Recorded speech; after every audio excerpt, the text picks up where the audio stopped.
Welcome to Global Watch. First of all, we just had some reports saying, according to an U.S. official, that at least 5 rockets were fired at the international airport in Kabul and some other areas as well.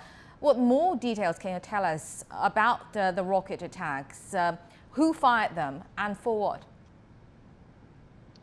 Thank you very much. As you say that several rockets were fired towards airport today morning. The numbers of rockets are not clear yet, and the details, we don't have the details of casualties yet. But some reports say that there are 2 killed because of that rockets, and including 1 child in some residential areas, and it was the target was airport, Kabul airport, but it landed in some residential areas in separate parts of Kabul city. It was not clear that who is responsible for that, but no group claimed that they are firing rockets. It was a Corolla vehicle from which the rockets were fired. We will see who will claim the responsibility, but as we see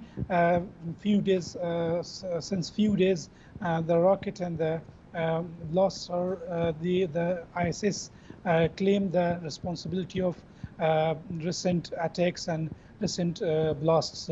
So we mostly think that the responsibility, the claim will go to ISIS, which is actively working and attacking since few days.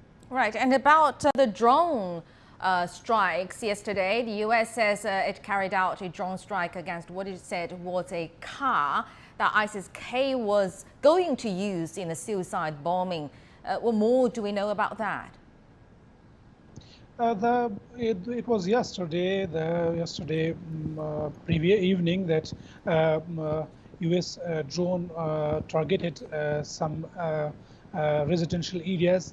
They claim that it was they targeted the ISIS members, but eyewitnesses and reports say that it was a residential area near airport, and the victims of that attack were a family members like 7 or 5 members of family, and they killed civilians. We don't know that. We didn't have any reports and any information about ISIS members there. The local reports and the international reports all said that they were just civilians. They were family members. They were including children. They target a residential area. We didn't have any clue or any hint of any ISIS member. We don't know how they claim that they attacked a residential area. How they claim that they attack ISIS. We didn't understand that. Right, and the Taliban actually said the first drone strike the U.S. launched against the ISIS-K violated Afghanistan's sovereignty. Has there been any similar condemnations of the latest strike?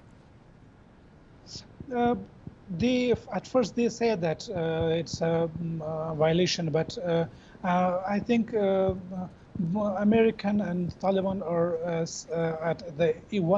on one page about ISIS. Both of them want to defeat ISIS and defeat their attacks and blasts. But for the second attack, or for the second U.S. drone strike, they didn't say anything about it.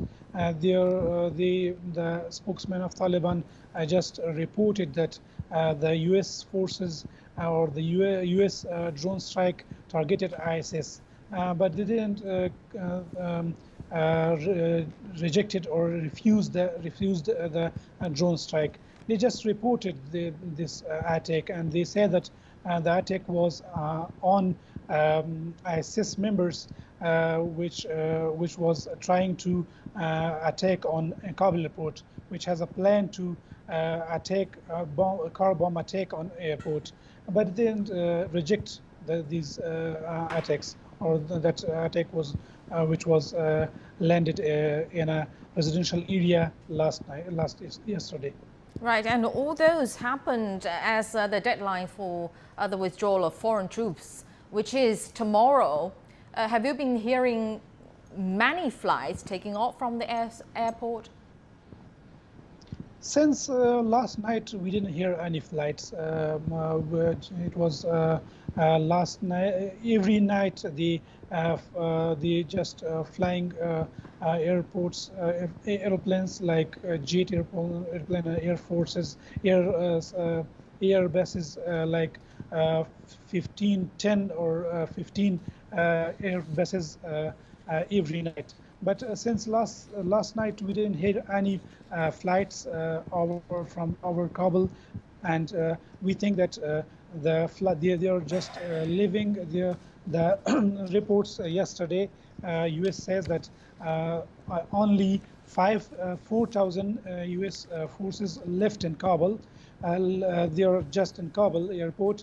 But as I think that from last night, I think they have finished their flights, or they're just hundreds of their forces are here in Kabul airport.